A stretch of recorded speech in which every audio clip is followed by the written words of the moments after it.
Saudara yang dikasihi Tuhan, saat ini saya akan membawakan firman Tuhan di tengah-tengah kita dengan tema dendam dan kebencian.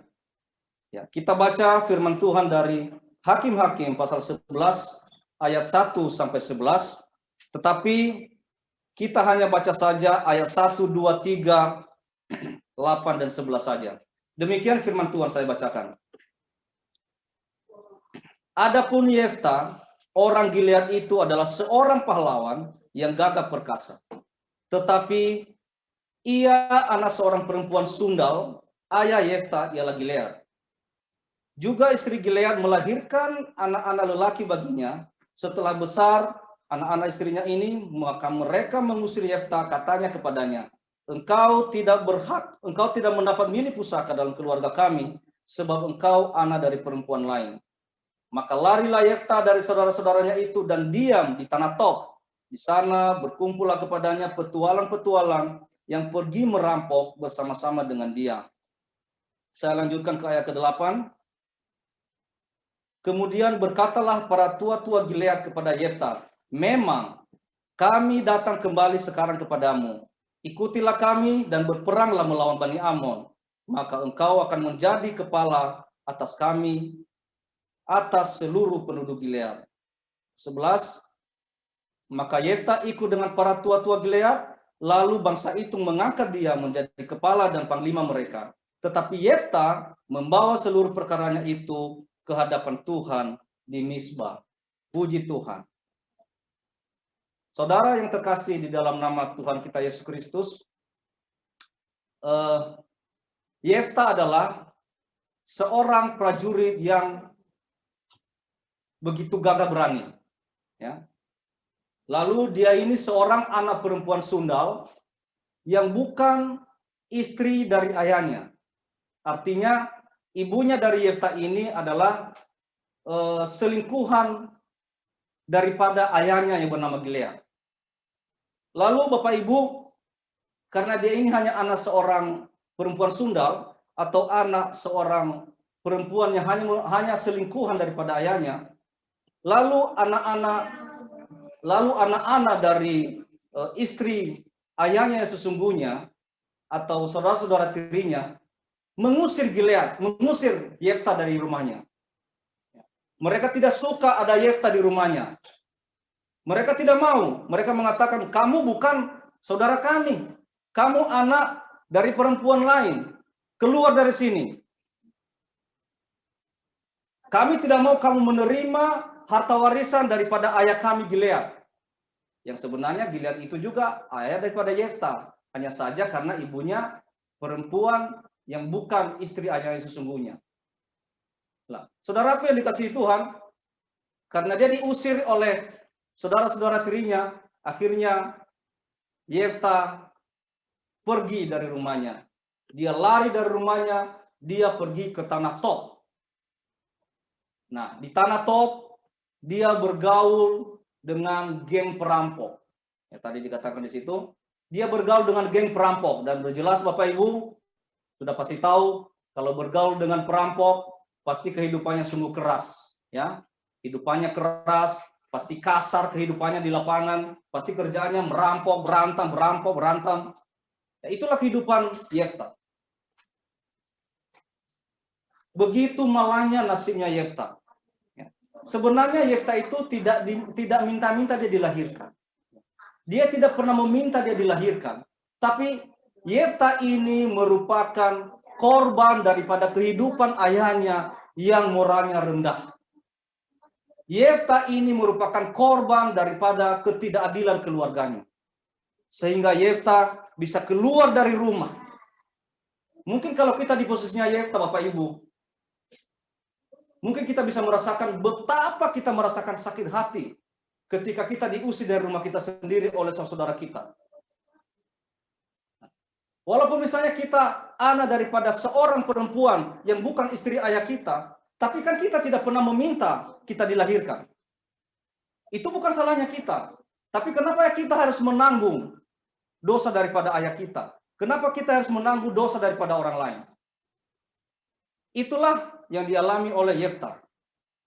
Secara manusia, kita akui, Yefta pasti mengalami dendam, pasti mengalami sakit hati, pasti mengalami kepahitan atas perlakuan dilakukan oleh keluarga, istri Gilead yang sesungguhnya, atas perlakuan saudara-saudara tirinya.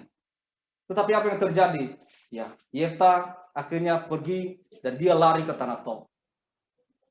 Tapi saudara, apa yang dikasihi Tuhan, kehidupan Yefta berbalik 180 derajat ketika tua-tua Gilead atau pemuka-pemuka Israel datang menemui Gilead untuk datang menemui Yefta untuk meminta Yefta memimpin perang melawan Bani Amon.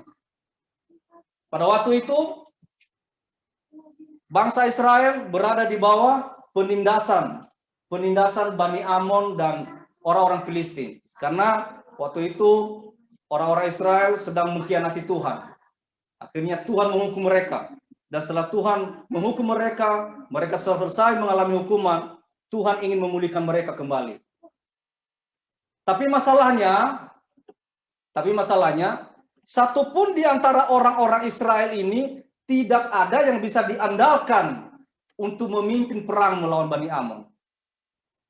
Lalu tua-tua Gilead pusing 7 keliling. Siapa yang bisa memimpin bangsa Israel ini, orang-orang Israel ini untuk melawan Bani Amon?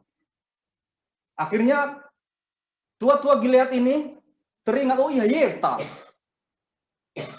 Mana tahu Yefta bisa memimpin kita untuk melawan Bani Amon.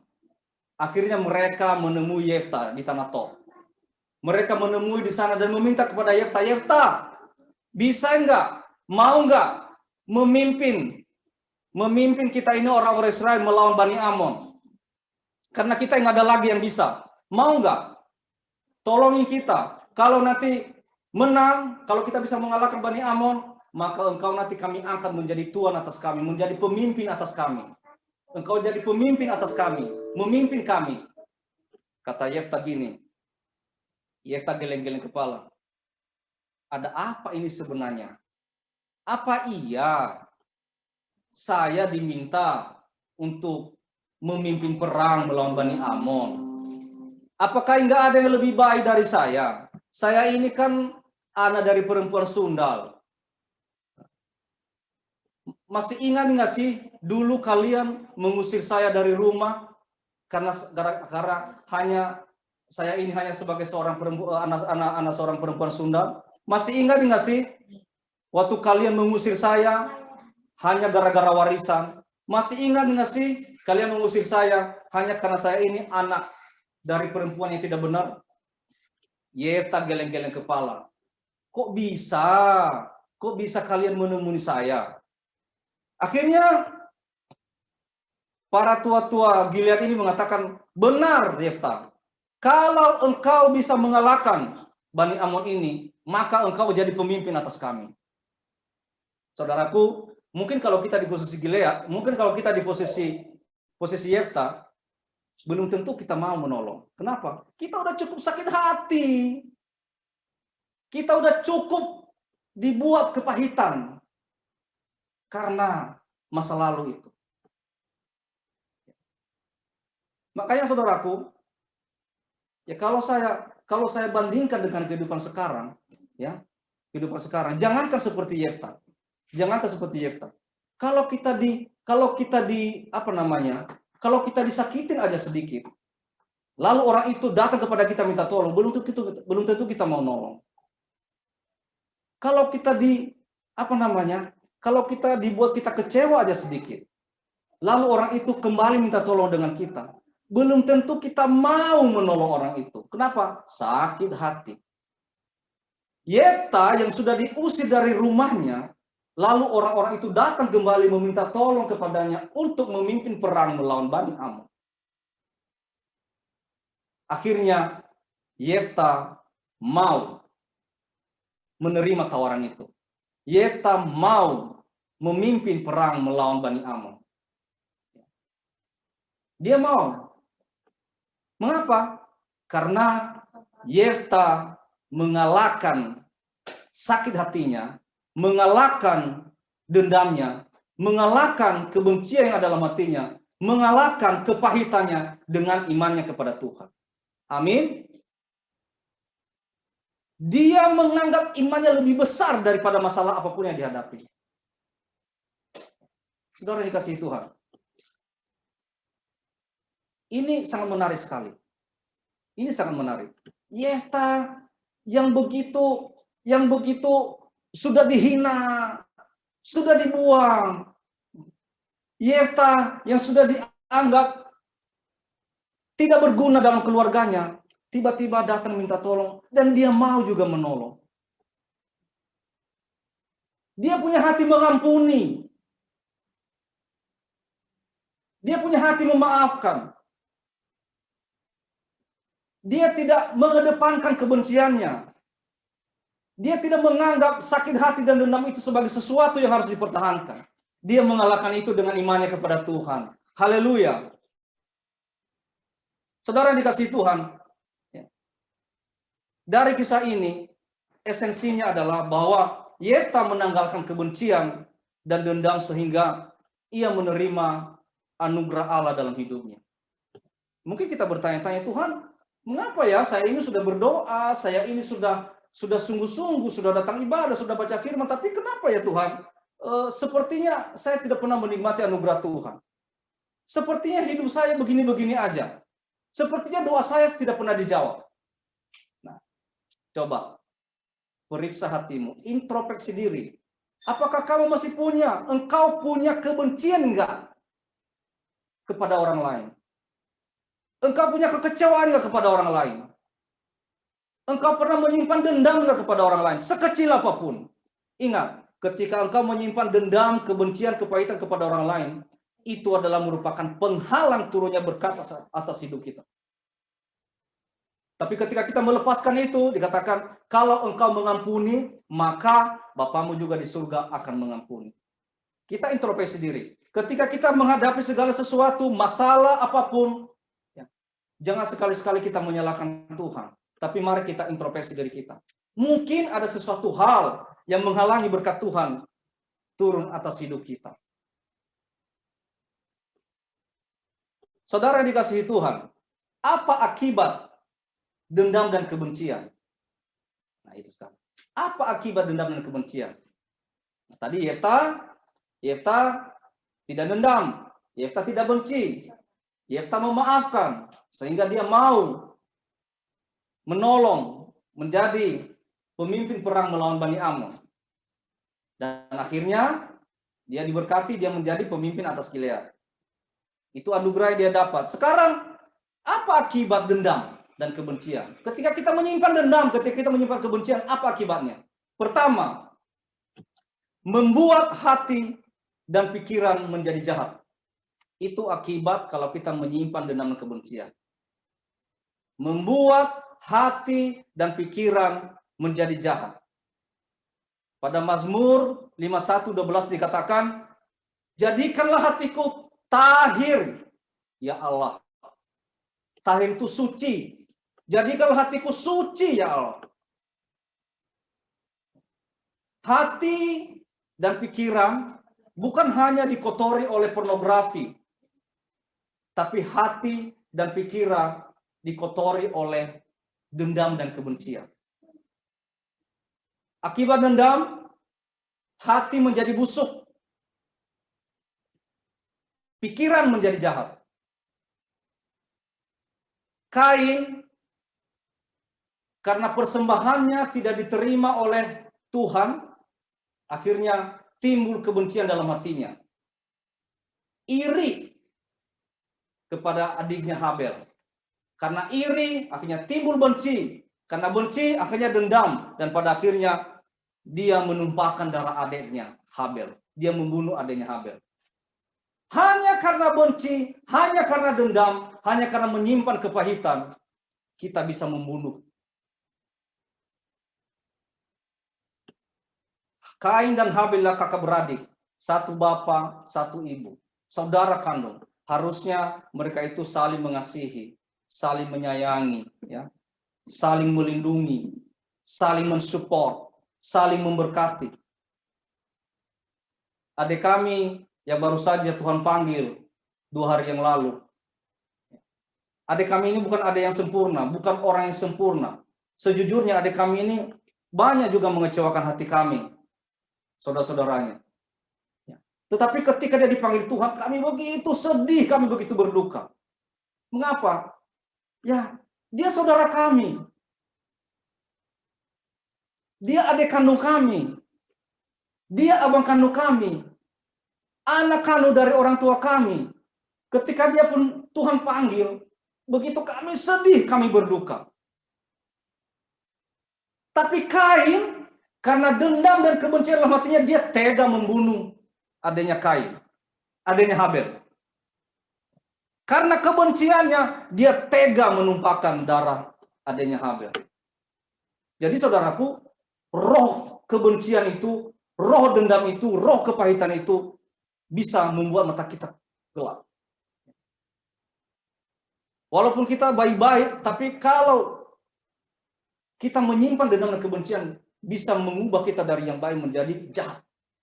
Membuat hati kita dan pikiran kita menjadi jahat. Itu yang pertama. Membuat hati dan pikiran jahat.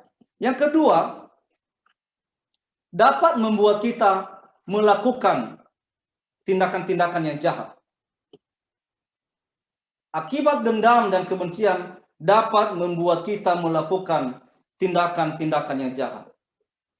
Karena kebencian tadi yang saya katakan, karena dendam tadi yang saya katakan, maka timbul rencana jahat dalam hati dan pikiran. Timbul rencana jahat dalam hati dan pikiran, dan akhirnya melakukan tindakan-tindakan yang jahat. Kebencian dalam hati Kain membuat Kain membunuh adiknya Habel. Kemudian kebencian dalam hati Raja Saul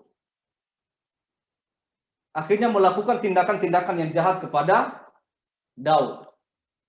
Ini berawal ketika Daud disongsong dengan nyanyian meninggikan nama Daud. Ini berawal dari situ, Raja Saul mulai cemburu, mulai iri. Katanya kan beribu-ribu yang memuji-muji Raja Saul, tapi berlaksa-laksa yang memuji-muji Daud. Akhirnya Raja Saul merasa pamornya turun, Raja Saul merasa dia direndahkan, Raja Saul merasa, loh kok itu yang dipuja-puja, kok saya enggak, padahal saya seorang raja. Akhirnya dalam hatinya timbullah iri hati. Karena iri hati, akhirnya benci kepada Daud. Karena benci, dendam, akhirnya dia menyimpan kepahitan. Dan akhirnya dia melakukan tindakan-tindakan yang jahat. Ya. Tindakan-tindakan yang jahat dilakukan oleh Raja Saul kepada Daud. Yang pertama, dia berusaha menembak Daud. Raja Saul berusaha menembak Daud. Yang kedua, dia memberikan anaknya atau putrinya menjadi umpan kepada Daud. Dan yang ketiga, Saul berusaha mengejar Daud, ya, dengan mengerahkan pasukan Israel yang seharusnya pasukan Israel ini sedang berperang melawan orang Filistin, tapi dia mengerahkan itu untuk membunuh Daud. Raja Saul melakukan tindakan-tindakan yang jahat hanya karena rasa benci dan rasa iri hatinya kepada Daud. Saudaraku, mari jangan pelihara benci sekecil apapun dalam hatimu. Jangan pelihara dendam sekecil apapun dalam hatimu. Jangan pelihara kepahitan sekecil apapun dalam hatimu. Karena meskipun sekarang engkau merasa baik-baik saja, engkau merasa orang benar, tapi ketika itu engkau pelihara dalam hatimu, maka percayalah, itu akan mengubahkan engkau menjadi orang jahat. Mengubahkan engkau menjadi orang yang melakukan tindakan-tindakan yang jahat kepada orang lain. Ini sudah ada contoh-contohnya dalam Alkitab, saudaraku sekalian. Itu yang kedua. Yang ketiga, dapat membuat persembahan dan pelayanan kita tidak berarti. Ketika kita masih memelihara dendam dan kebencian dalam hati kita, maka dapat membuat persembahan dan pelayanan kita tidak berarti. Itu sebabnya Yesus mengatakan dalam Injil Matius pasal 5 ayat 23 sampai 24, saya bacakan, sebab itu jikalau engkau mempersembahkan persembahanmu di atas mezbah dan engkau teringat akan sesuatu yang ada dalam hati saudaramu terhadap engkau, tinggalkanlah persembahanmu di atas mezbah itu dan pergilah berdamai dahulu dengan saudaramu, lalu kembali untuk mempersembahkan persembahanmu itu. Artinya Bapak Ibu, persembahan, pelayanan, mau engkau memberikan perpuluhan, korban, bahkan doa-doa kita pun tidak ada artinya jika engkau masih menyimpan dendam dan kebencian kepada orang lain. Walaupun pelayananmu luar biasa di mata orang, walaupun engkau memberikan persembahan miliaran, kalau ada. Tapi akhir-akhir ini malah saya lihat persembahan itu banyak kan 2.000. Kalau ada miliaran, puji Tuhan lah. Tapi itu jarang-jarang. Seandainya pun engkau memberikan persembahanmu miliaran, tapi engkau masih menyimpan dendam dalam hatimu, engkau masih menyimpan kebencian dalam hatimu, firman Tuhan mengatakan, itu semua tidak ada artinya. Mengapa? Karena dendam dan kebencian itu berkontradiksi dengan kasih. Jadi orang yang melakukan kasih, tetapi dia masih menyimpan dendam dan kebencian dalam hatinya, itu sama dengan pendusta atau orang munafik. Sekali lagi, orang yang melakukan kasih, tetapi dia masih menyimpan dendam dan kebencian dalam hatinya, itu sama dengan pendusta atau orang munafik. Mari saudaraku, begitu pentingnya Tuhan menyampaikan ini melalui firman-Nya kepada kita. Banyak anak-anak Tuhan sekarang yang merasa, udahlah.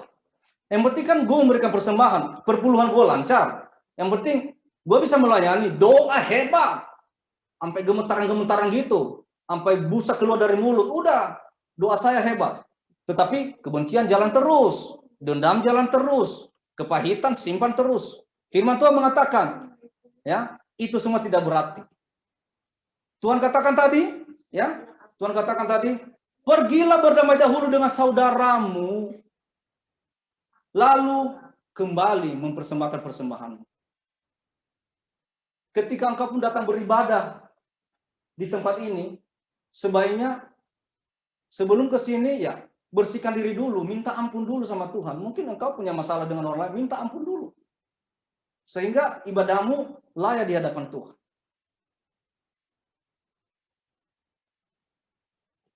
Akibat dendam dan kebencian yang keempat, membuat kita sulit mengampuni. Orang yang masih menyimpan dendam dan kebencian, dia begitu sulit mengampuni. Walaupun dia mau mengampuni, pasti itu hanya dengan mulut. Udah? Minta maaf ya. Tapi mukanya masih menyimpan kepahitan. Ya. Ya deh. Saya maafin. Ya. Nggak ada lagi kok dalam hati saya. Udah saya lupakan semuanya. Tapi sampai di rumah sana cerita lagi. Kurang ajar itu orang ya. Benar-benar itu jahat sekali dia itu. Benar-benar bikin sebel. Kenapa? Ini masih menyimpan dendam kebencian dalam hatinya. Jadi walaupun engkau datang berdoa, berlutut, jungkir balik di hadapan Tuhan. Engkau melayani jingkrak-jingkrak. Engkau memberikan persembahanmu sebesar apapun. Kata Tuhan, itu semua tidak berarti. Ya, hapuskan dulu dendam dan kebencian dalam hatimu. Baru Tuhan katakan itu layak di hadapan. Membuat kita sulit mengampuni.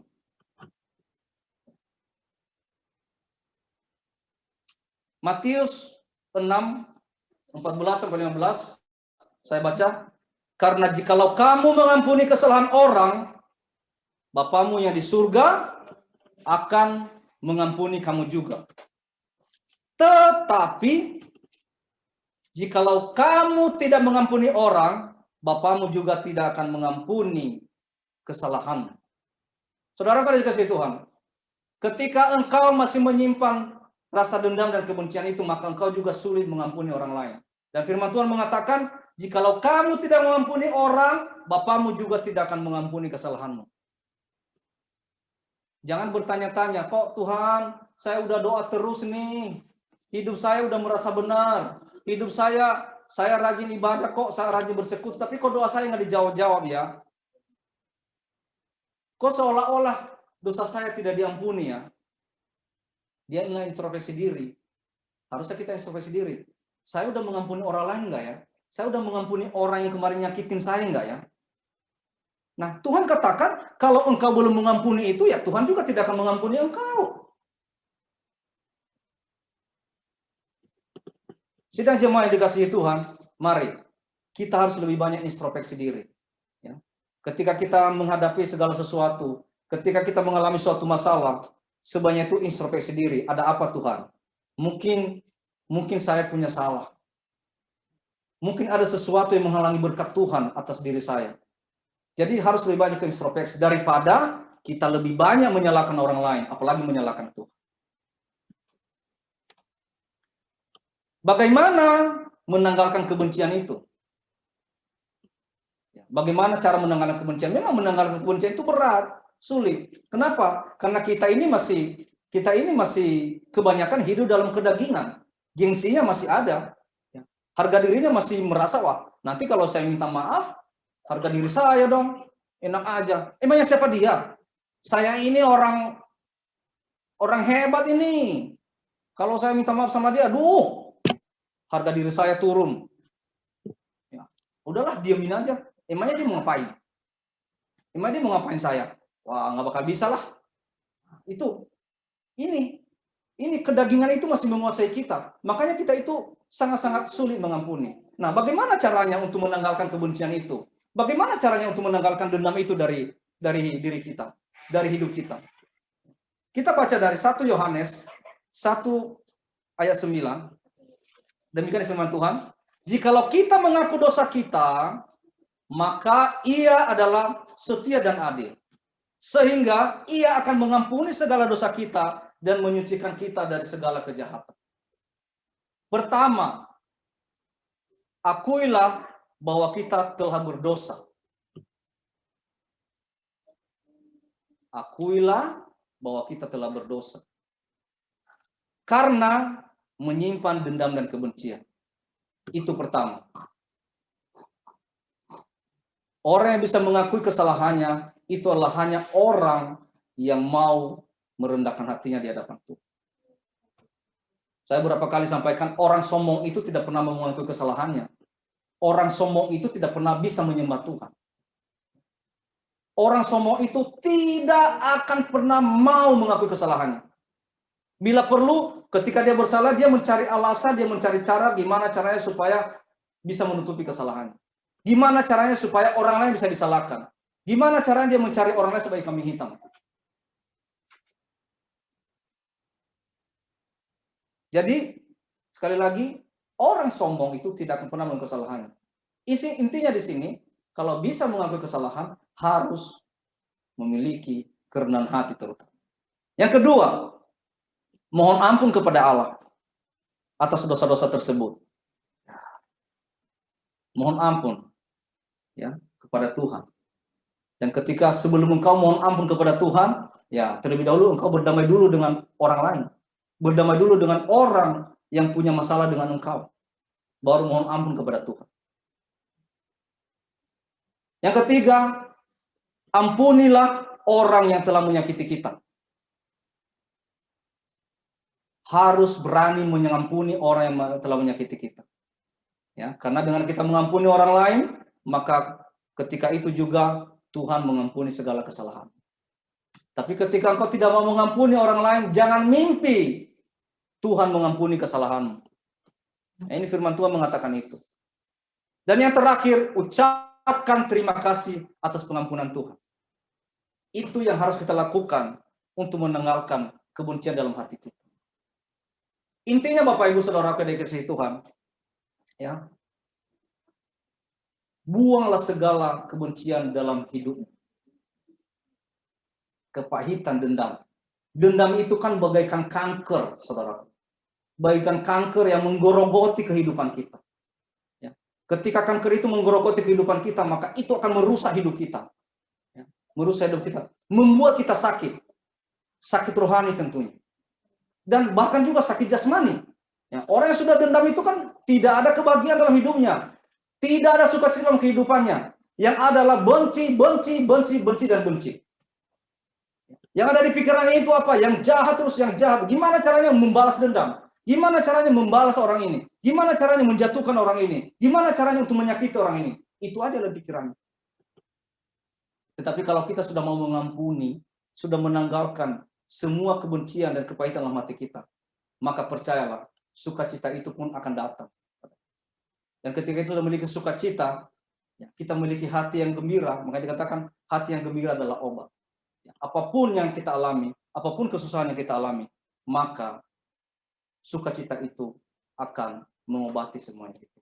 Dan kita juga bisa melakukan persekutuan kita dengan Tuhan. Hubungan kita dengan Tuhan, relasi kita dengan Tuhan, relasi kita dengan sesama menjadi baik.